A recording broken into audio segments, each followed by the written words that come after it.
All right, in this second example, we're going to use the same process of what we did in the first problem, but now we're actually going to be solving an inequality. Notice here that we have less than or equal to, so that is going to mean that we'll find 0 and negative values for this polynomial.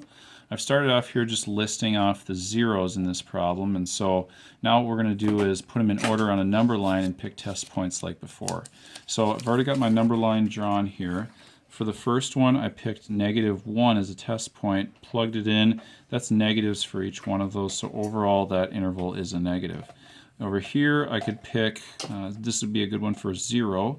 So if I pick 0 as a test point, then the first one will be positive, then we'll have negative and positive. No, excuse me, negative. So overall, this will be a positive interval.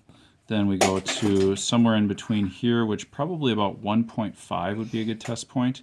If we choose 1.5, then we'll have positive and negative, and then positive on this one.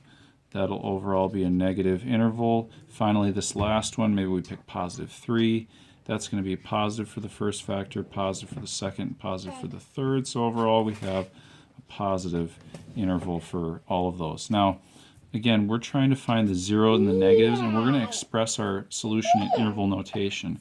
We're going to do it all as kind of one chunk in these ones. So it's got to be negative and 0. I'm going to circle my negative intervals, and basically to include the zeros, I'm just going to have square brackets on the ends when I list it. So my solution overall in this case is going to be -infinity to -1/2 with a square bracket, and then square bracket on 4/3 to 2.